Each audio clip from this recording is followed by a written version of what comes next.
আমি 16-17 বছরের একজন কিশোর। এমন সময় আমার নিজের রোজগার করে চলার মতো সামর্থ্য হয়নি। আমার বাবা হারাম ব্যবসা করে, আমাদেরকে হারাম রিজিক খাওয়ায়। শুনেছি হারাম রিজিক খেয়ে ইবাদত করলে নাকি কবুল হয় না। এমন অবস্থা আমার করণীয় কি? যে তরুণ যুবক ভাই এই প্রশ্ন করেছেন, আপনার এই প্রশ্নে আমি আপ্লুত হয়েছি। কারণ বয়সে তরুণ হওয়ার পরও হারাম নিয়ে দুশ্চিন্তা করা, নিজের শরীরে হারাম যেন প্রবেশ না করে সেজন্য টেনশন করা, পেরেশান হওয়া, এটা সাচ্চা ইমানদার এবং মুত্তাকি মানুষের আলামত। আলহামদুলিল্লাহ, এরকম তরুণ আমাদের সমাজের মানুষকে আশার আলো দেখায়। এরকম তরুণে যদি আমাদের এলাকা ভরে যায়, পরিবারগুলো ভরে যায়, গোটা দেশ পরিপূর্ণ হয়ে যায়, তাহলে এই দেশটা সোনার দেশ হতে আর কিছু লাগবে না ইনশাআল্লাহ। যে যুবক হারাম এবং হালাল চিনবে, ন্যায় এবং অন্যায় চিনবে, অপরাধ এবং পুণ্যের কাজ এটাকে পরখ করতে পারবে এবং নিজেকে সকল অন্যায়, অবিচার, হারাম, অবৈধ, গুনাহের বিষয় থেকে বাঁচিয়ে রাখার জন্য সংগ্রাম চালানোর মানসিকতা থাকবে, এই যুবক হলো এই সমাজের সবচেয়ে বড় সম্পদ ইনশাআল্লাহ।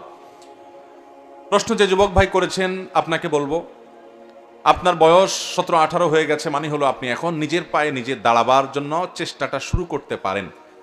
টিউশনি করে হলেও, কোনো দোকানে চাকরি করে হলেও, ছোট কোনো কাজ করে হলেও আপনি নিজের উপার্জন যেন হালাল উপার্জন করতে পারেন, সেই চেষ্টা আপনি শুরু করেন। যদি আপনি এটা শুরু করতে পারেন, তাহলে আপনার বাবার যে হারাম উপার্জন আছে, 2 নম্বর পথে, হারাম পথে যে উপার্জন তিনি করেন, সেটা থেকে আপনি নিজেকে বাঁচিয়ে রাখবেন এবং যথাসম্ভব সেটা ভক্ষণ করবেন না। বাবার সাথে বেয়াদবি করবেন না, কিন্তু তাকে বোঝাবেন যে বাবা, তুমি নিজের ধ্বংস ডেকে আনছো, তুমি আল্লাহর কাছে জবাবদিহি করতে হবে, তোমার এই হারাম আমি আমার পেটে নিব না। আপনি সংসারে থাকতে পারেন, কিন্তু আপনি যথাসম্ভব সেই সংসারে হালাল উপার্জন করে আপনার বাজার করে দিবেন, আপনি সেখান থেকে খাবেন, চেষ্টা করবেন নিজেকে বাঁচাবার। যদি আপনার সেরকম সামর্থ্য না থাকে, তাহলে যতদিন নাই ততদিন পর্যন্ত নিরুপায় হিসেবে বাবার সংসারে ওই হারাম উপার্জন থেকে যা না হলে নয় ততটুকু গ্রহণ করে যান বাঁচাইতে পারেন। কিন্তু যেটি আমি বলছিলাম, আপনি কষ্ট করে হলেও, কোনো রকম সামান্য কিছু উপার্জন করে হলেও আপনার জীবন বাঁচানোর চেষ্টা আপনার করা দরকার, যাতে করে হারামটা আপনার শরীরে প্রবেশ না করে। যদি আপনি একান্ত নিরুপায় হন যে আপাতত কোনো উপায় উপার্জন করার কোনো পথই নাই, তাহলে খুব দ্রুততার সাথে চেষ্টা করবেন উপার্জনের রাস্তা খোলার। ততদিন পর্যন্ত বাবার ওই হারাম উপার্জন থেকে নিরুপায় হিসেবে যা না হলে নয় ততটুকু গ্রহণ করা আপনার জন্য জায়েজ হবে। সেই সাথে আল্লাহ তাআলার কাছে আপনি ইস্তেগফার করবেন, আল্লাহ, হারাম আমি নিজে লিপ্ত হলাম না, আমার বাবা লিপ্ত হলো, আমার জন্য হয়তো জায়েজ আছে নিরুপায় হিসেবে জান বাঁচানোর মতো কোনো কিছু গ্রহণ করা, যদি নিরুপায় হয়, কিন্তু হারামের যে একটা ক্ষতি আছে সেটা থেকে তো বাঁচার উপায় নাই। এটা তো একটা প্রভাব আছে, ইবাদতের স্বাদ নষ্ট করে দেয়, ইমানের তেজ নষ্ট করে দেয়, তাকওয়াকে ভোঁতা করে দেয়। আল্লাহ, আমি এই হারামের ক্ষয়ক্ষতি থেকে আমি আপনার কাছে আশ্রয় চাই, নিরাপত্তা চাই। আল্লাহর কাছে দোয়া করবেন এবং সৎসাহস রাখবেন। আমাদের দেশে যুবকদেরকে দেখা যায় যে অনেক বড় হয়ে যাওয়ার পরও তারা উপার্জন করে না, অথচ ছাত্র জীবন থেকেই আমরা আমাদের যে সময়গুলোকে অপচয় করি, আড্ডাবাজি করি, অহেতুক বিভিন্ন কাজের পেছনে, সেগুলোকে বাঁচিয়ে যদি আমরা উপার্জন শুরু করার চেষ্টা করি, অনেকেই কিন্তু করতে পারেন। আমি আমার কথা বলতে পারি, আমি যখন মাদ্রাসায় পড়ি এবং আমার বয়স ঠিক আপনি যে লিখেছেন 16-17 বছর, এরকম বয়স আমার মনে আছে। যশোরের একটি মাদ্রাসা আমি পড়াশোনা করা অবস্থায় আমি একটা মসজিদে ইমামতির দায়িত্ব নিয়েছি এবং মক্তবে পড়ানোর দায়িত্ব নিয়েছি, এবং এই দুটির বিনিময়ে আমি কিছু উপার্জন করতাম। সেই উপার্জনের টাকাটা আমার বাবার সংসারে আমি দিতাম। আমার বাবার অনেক ব্যবসা বাণিজ্য ছিল, কিন্তু হঠাৎ একটা দুর্ঘটনায় সকল ব্যবসা বাণিজ্য সব শেষ হয়ে নিঃস্ব হয়ে গেছেন।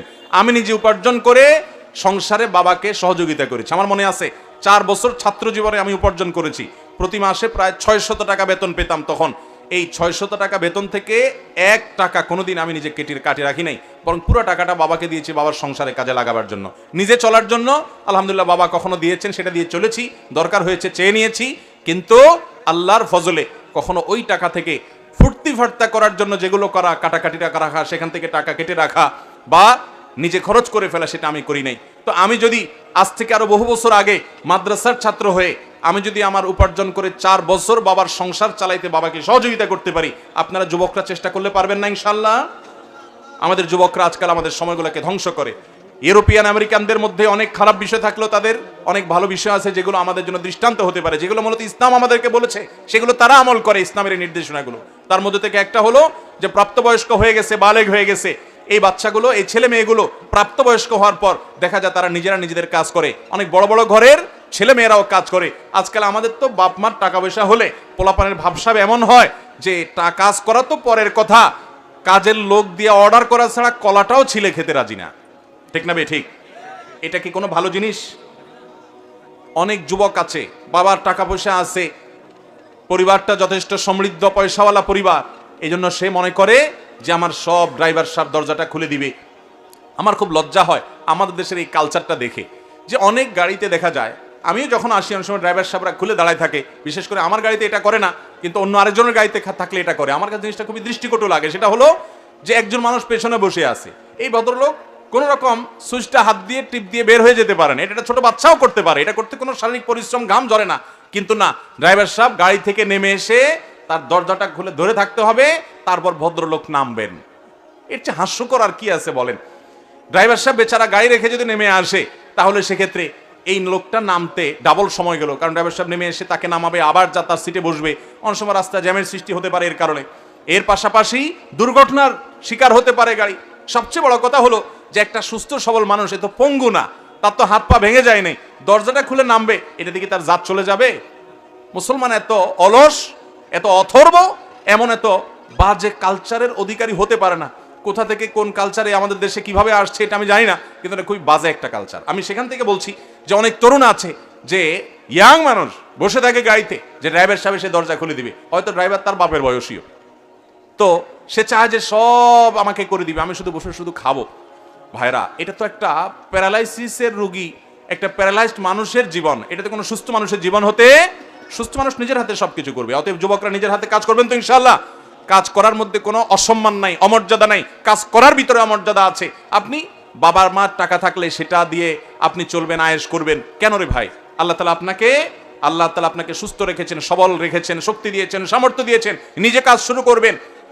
আমাদের যুবকদেরকে আজ দেখা যায় যে নানান মোহে তাদেরকে আক্রান্ত করে রেখেছে।